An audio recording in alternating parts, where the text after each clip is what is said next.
నమస్తే welcome to our channel. ప్రస్తుతం మనతో పాటు ఉన్నారు homeopathy physician doctor Chetan Raj గారు. ఆయనతో మాట్లాడి నరాల బలహీనత సమస్య గురించి పూర్తి వివరాలు తెలుసుకుందాం. నమస్తే సార్. నమస్తే మేడం. ఎలా ఉన్నారు? ఫైన్. జనరల్గా నరాల బలహీనత అంటే ఈ కాన్సెప్ట్ తీసుకుంటే చాలామందికి చాలా రకాలు ఉంటాయి దీంట్లో.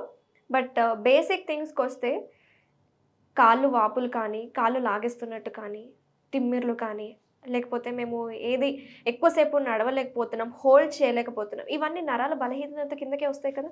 అవును, నరాల బలహీనత కిందకే వస్తాయి ఇవన్నీ. ఓకే. సో ఈ సమస్యలన్నిటికీ ట్రీట్మెంట్స్ కానీ లేకపోతే ఆహార విషయంలో కానీ మన లైఫ్ స్టైల్లో ఎలాంటి చేంజెస్ చేసుకోవాలి, మీరేం చెప్తారు దీని గురించి? నరాల బలహీనత ఉన్న వాళ్లకు చేతులు లాగడం అనేది ఉంటుంది, కాళ్ళు లాగడం, కాళ్ళల్లో వాపులు రావడం, ఫింగర్స్లో వాపులు రావడం, మెడ నొప్పి, నడుము నొప్పి, జాయింట్ పెయిన్స్, ఇవి ప్రాబ్లమ్స్ తోటి బాధపడతారు. దాంతోపాటు హెయిర్ ఫాల్ కూడా ఎక్కువ ఉండొచ్చు, వాళ్ళకు తలనొప్పి కూడా ఎక్కువ ఉండొచ్చు అనమాట. సో నరాల బలహీనత అనేది ఇవి సిమ్టమ్స్ చెప్పాను కదా నేను, ఇవి చాలా రోగాల వల్ల రావచ్చు అనమాట. సో నర్వస్ వీక్నెస్ మనకు డిఫరెంట్ రోగాల వల్ల రావచ్చు. కొందరు పేషెంట్స్లో అది స్పాండిలోసిస్ వల్ల కూడా వస్తాయి, కొందరు పేషెంట్స్లో థైరాయిడ్ ఉన్న పేషెంట్స్లో కూడా వస్తాయి, కొందరికి ఆర్థరైటిస్ ఉంటే కూడా రావచ్చు, కొందరికి ఫైబ్రోమయాలజియా ఉంటే కూడా రావచ్చు అనమాట. ఇది more of A symptom. So symptom ఇది వేరే రోగాల్లో వచ్చే సిమ్టమ్స్. అసలు ఎన్ని రకాలు ఉంటాయి సార్ దీంట్లో? దీంట్లో చాలా రోగాల్లో వస్తుందన్నమాట ఇది. సో మోర్ దెన్ 30-40 డిజీజెస్ లో ఈ కండిషన్ మనకు కనిపిస్తుంది అనమాట. ఒక్కొక్కసారి న్యూట్రిషనల్ డెఫిషియన్సీస్ వల్ల కూడా మనకు ఇది కనిపిస్తుంది. ఈ మధ్య మీరు చూస్తారు విటమిన్ డి తక్కువ ఉంది అని చాలా మంది కంప్లైంట్ చేస్తారు. సో వాళ్ళకు కూడా నరాల బలహీనత అనేది స్టార్ట్ అవ్వచ్చు అనమాట. సో మనం ఎగ్జాక్ట్ కాజ్ని ఐడెంటిఫై చేసి, రూట్ కాజ్ని ఐడెంటిఫై చేసి పేషెంట్స్కి ట్రీట్మెంట్ ఇస్తామన్నమాట.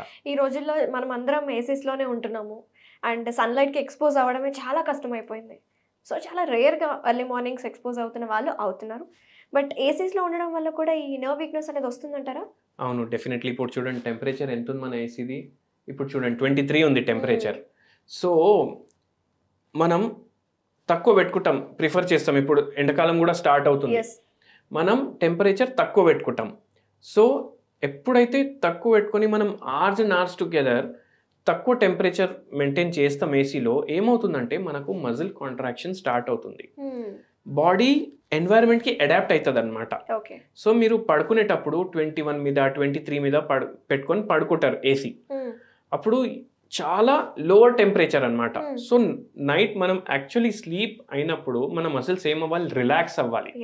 కానీ మీరు టెంపరేచర్ చాలా తక్కువ పెట్టుకోవడం వల్ల మీ మసిల్స్ కాంట్రాక్ట్ అవుతాయి. మీరు 8 hours స్లీప్ తీసుకుంటే 8 hours మీ మసిల్స్ కాంట్రాక్టెడే ఉంటాయి. 10 hours పడుకుంటే 10 hours కాంట్రాక్టెడే ఉంటాయి. సో ఎప్పుడైనా ఆప్టిమం టెంపరేచర్ మనం ఏసీలో పెట్టుకోవాలన్నమాట. మనం ఫ్రిడ్జ్ చేయొద్దు మన రూమ్ని మనం ఒక ఆప్టిమం కంఫర్టబుల్ టెంపరేచర్లో మెయింటైన్ చేయాలి. సో బిట్వీన్ 26 to 28 degrees మనం ఏసీ టెంపరేచర్ మెయింటైన్ చేసుకోవాలి. అది ఒకటి. ప్లస్ ఏసీ ఎవరి దగ్గర అయితే లేదు వాళ్ళు కూలర్లు వాడతారు. కూలర్లో వాళ్ళు వాటర్ నింపుకుంటారు, అది కూలర్ ఫ్యాన్ ఫుల్ పెట్టుకొని పడుకుంటారు. దాంట్ లోపల నుంచి వాటర్ అది త్రో చేస్తుంది అనమాట ఫ్యాన్. కంటిన్యూస్లీ ఇట్లా గాలి చాలా స్పీడ్ తోటి రావడం వల్ల కూడా మనకు మసిల్ కాంట్రాక్షన్ అనేది పెరిగిపోతుంది అనమాట. అండ్ దాని తర్వాత నెక్స్ట్ డే మనం ఎండకి ఎక్స్పోజ్ అవుతాం. సో ఏ టైంలో అయితే మజిల్స్ రిలాక్స్ అవ్వాలి అప్పుడు కాంట్రాక్ట్ అవుతున్నాయి, రివర్స్ అయిపోతుంది. బాడీ ఫిజియాలజీ మీరు మార్చేస్తున్నారు. సో దానివల్ల ఇది ఇంకా పెరుగుతుంది అనమాట. సో ఏసీ టెంపరేచర్ నార్మల్ పెట్టుకోండి, ప్లస్ ఎండకి ఎక్స్పోజ్ అవ్వండి. ఇది ఒక జాగ్రత్త లాగా, ప్రికాషన్ లాగా ఈ సమస్యలో ఉన్న వాళ్ళకి. సో ఎండకి ఎక్స్పోజ్ అవ్వండి. ఎండకి ఎక్స్పోజ్ అవుతే విటమిన్ డి అనేది మీ బాడీ ప్రొడ్యూస్ చేయడం స్టార్ట్ చేస్తుంది అనమాట. ఇప్పుడు పేషెంట్స్ ఏం చేస్తారు, మేము బాగానే ఎక్స్పోజ్ అవుతాం, 3-4 గంటలు నేను ట్రావెలింగ్ లోనే ఉంటాను డైలీ, అయినా నాకు విటమిన్ డి పెరగట్లేదు అంటారు. అయితే దానికి కూడా కారణాలు ఉన్నాయి. ఏమున్నాయి, మనం ఫుల్లీ కవర్డ్ చేసుకొని తిరుగుతాం ఎండలో. సో ఎప్పుడైతే మన బాడీ కవర్ అయిపోతుంది, డైరెక్ట్ సన్లైట్ తగలదు, అప్పుడు విటమిన్ డి అనేది ప్రొడ్యూస్ అవ్వదన్నమాట. అదొక కారణం. ఒకవేళ మీరు కార్ గ్లాస్ ఉంది, ఆ గ్లాస్ లోపల నుంచి ఎండ వస్తుంది కదా అని మీరు ఆలోచించి చెప్తే కూడా గ్లాస్ వస్తే కూడా విటమిన్ డి ప్రొడ్యూస్ చేయదు బాడీ.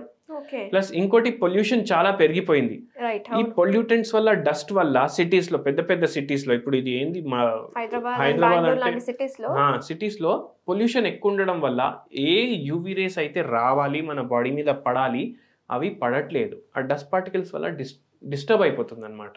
రైట్. సో మనం మార్నింగ్ టైమ్స్లో, ఎర్లీ మార్నింగ్లో పొల్యూషన్ తక్కువ ఉంటుంది. సో ఆ టైమ్స్లో మనం ఎక్స్పోజ్ అవుతే it is better. And shorts వేసుకొని, స్లీవ్లెస్ వేసుకొని మీరు కూర్చోండి daily half an hour. Yoga చేయండి ఎండలో కూర్చొని, ఆ టైంలో ఎక్సర్సైజ్ చేయండి. మీకు ఫిజికల్ ఫిట్నెస్ కూడా ఉంటుంది అండ్ విటమిన్ డి కూడా ప్రొడ్యూస్ అవుతుంది. మీరు daily 15 minutes to half an hour కూర్చుంటే మీకు 1 day of sufficient vitamin D produce అవుతుంది అనమాట బాడీలో. So this is very important. Okay. Coming to ఈ నరాల బలహీనత అనే సమస్య, ఇట్స్ సిమ్టమ్ అని చెప్పారు కాబట్టి ఎన్నో రకాల డిసీజెస్కి ఇది ఒక కారణం. సో ఇలా కారణం లేకపోయినా సరే కొంచెం వీక్గా ఉండడం, అంటే బాడీ స్ట్రెంగ్త్ లేకపోవడం, ఏదన్నా లాగేస్తున్నట్టు, నిద్రలో కాళ్ళు లాగేస్తు, సో ఇమీడియట్గా అంటే మనం ఇంట్లోనే చేసుకునే రెసిపీస్ కానీ ఏమన్నా హోమ్ రెమెడీస్ కానీ అందుబాటులో ఉన్నాయంటారా?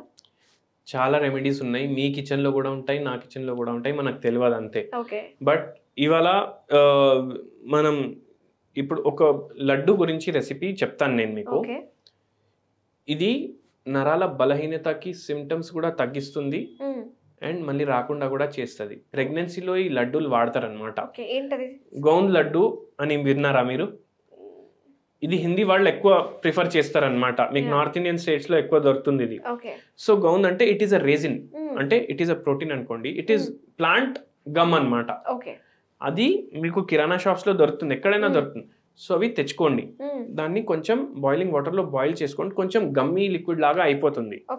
దాంట్లో మీరు జాగరీ యాడ్ చేసుకోండి, గుడ్ ఉంటుంది కదా, గుడ్ యాడ్ చేసుకోండి, బెల్లం యాడ్ చేసుకోండి దాంట్లో. అండ్ దాంతో పాటు డ్రై ఫ్రూట్స్ యాడ్ చేయండి, కాజులు, పిస్తాలు, బాదాంలు.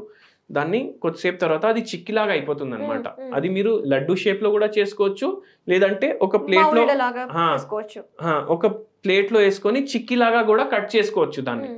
సో ఈ గౌంద్ ఏం చేస్తుందంటే యాంటీ ఆక్సిడెంట్ ప్రాపర్టీస్ ఉంటాయి, యాంటీ ఇన్ఫ్లమేటరీ ప్రాపర్టీస్ ఉంటాయి. క్యాన్సర్ పేషెంట్స్ లో కూడా చాలా హెల్ప్ఫుల్ ఉంటుంది, థైరాయిడ్ పేషెంట్స్ లో చాలా హెల్ప్ఫుల్ ఉంటుంది. సో ఇవి ఏం చేస్తాయంటే ఇవన్నిట్లో చాలా బెనిఫిషియల్ ఉంటుంది. ఆయుర్వేదిక్ టెక్స్ట్స్ లో కూడా అన్నిట్లో రాస్తుంది దీని గురించి. ఇంపార్టెన్స్ చాలా ఎక్కువ ఉంది. ప్లస్ నరాల బలహీనత ఉన్న వాళ్ళు మనం టీ తీసుకుంటాం కదా, మీరు జింజర్ టీ ఎక్కువ ప్రిఫర్ చేయండి. దాంతో పాటు మీరు ఒక హోమియోపతి మెడిసిన్ కూడా చెప్తాను నేను మీకు. మీరు ఆర్జెంటమ్ నైట్రికమ్ అని ఒక మెడిసిన్ ఉంటుంది.